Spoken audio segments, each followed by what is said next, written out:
Hello and good morning दोस्त। अभी तक हमने बहुत सारे टॉपिक को कवर किया है जिसमें कॉन्सोनेंट हो गया, वोवेल्स हो गए, कुछ फोनेटिक्स हमने पढ़े थे जिसके अंदर मोनोफ्टॉन्ग्स, डिप्थॉन्ग्स इनके बारे में जानकारी ली।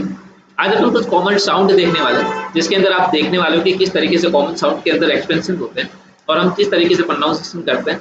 तो यहाँ पे प्रोनाउंस करने से पहले आपको ये समझ में आना चाहिए कि हम कैसे प्रोनाउंसिएशन कर सकते हैं किसी भी वर्ड के बारे में। तो आपने देखा होगा कि अंग्रेजी में आपको एक बात तो जरूर पता होगी कि हम जो भी लिखते हैं जो भी बोलते हैं तो कुछ और ही हो जाता है, मतलब दिखते कुछ और है, होता कुछ और है।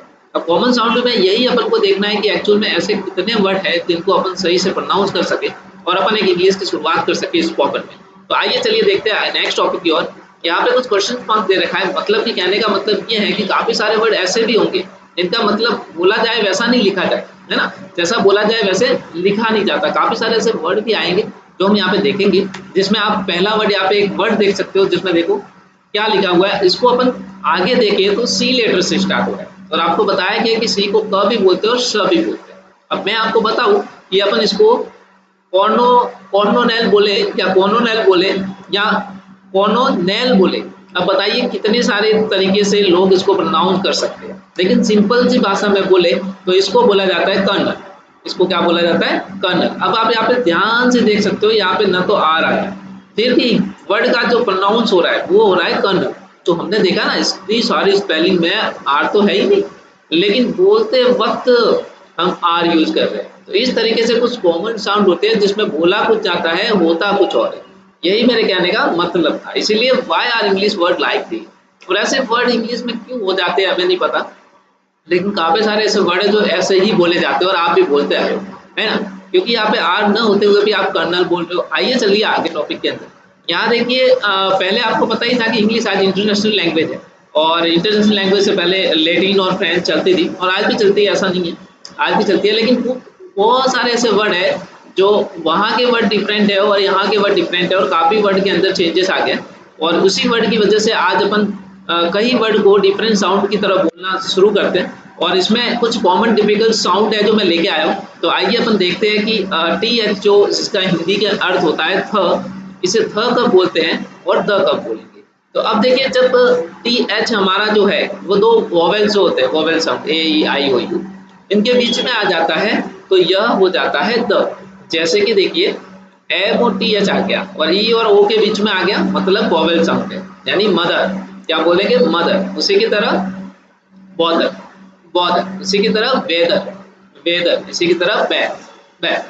तो आई होप आपको समझ में आ रहा होगा गाइस कि थ का द कब होता है और अगर यह कॉन्सोनेंट के बाद आए तो उसमें हम उसे क्या करेंगे? थ। जैसे माथ, माथ, माथ, माउथ, माउथ, माउथ। आपको समझ में आ रहा होगा यहाँ पे मैं माउथफुल बोल रहा हूँ गाइस। तो इस तरीके से कॉन्सोनेंट और वोवेल्स का डिफरेंशिएट करके भी हम कई सारे वर्ड के साउंड को पहचान सकते हैं। आइए कुछ फंक्शनल वर्ड देखते हैं। आई होप आपको फंक्शनल वर्ड जरूर पता होगा जो मैंने आपको पहले बता रखा है कि these, these, they, there, the, ये सभी जो है अपने फंक्शनल वर्ड है जो अपन यहाँ पे कुछ स्पेशल टास्क को परफॉर्म करवाने के लिए यूज करते हैं। तो आइए देखते हैं इसमें क्या डिफरेंशिएट रह जाता है। तो इसमें भी हमारा जो साउंड वो निकलेगा वो द ही निकलेगा। कैसे? तो आइए बताता हूँ आपको कैसे। तो देखिए this, these, there, they, the. I hope आपको समझ में आ रहा होगा सभी के अंदर वॉवेल साउंड है और इसीलिए यहाँ पे द ही साउंड निकल रहा है फंक्शनल वर्ड के अंदर भी। आगे चलते हैं differentiate between the V sound. अब देखो व का बहुत बड़ा रोल है।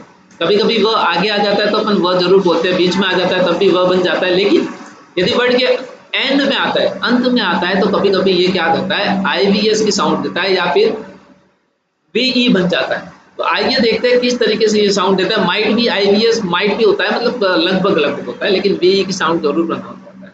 जब वर्ड के शुरू के पहले एंड में आता है तो क्या बनता है? आइए देखते हैं। तो चलिए देखते हैं। At the end of the word the spelling would be V और the word might end in I V. Might हो सकता है आईवी। देखिए इम्प्रूव, इम्प्रूव।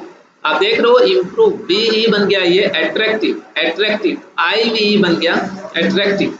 इसी की तरह नेगेटिव, निगेटिव ऐसे बोलोगे या नेगेटिव, है ना, निगेटिव। तो आई होप यहाँ पे जब डिफरेंट साउंड आ रहा है कॉमन साउंड के बीच में कहीं डिफरेंट साउंड यहाँ पे प्रोनाउंस हो रहा है जिसका अर्थ ही कुछ और निकल रहा है। तो इस तरीके से काफी सारे इंग्लिश के अंदर वर्ड होते हैं जिनको अपन डिफरेंट डिफरेंट तरीके से लेते हैं और डिफरेंट डिफरेंट तरीके से पढ़ते हैं और बहुत सारे ऐसे वर्ड होंगे जिनका अपन को प्रोनाउंसिएशन करना आना चाहिए। प्रॉपर तरीके से जब आप साउंड को पहचान सकोगे तभी आपकी स्पोकन जो है वो एक लेवल तक जाएगी। Thank you so much for watching guys.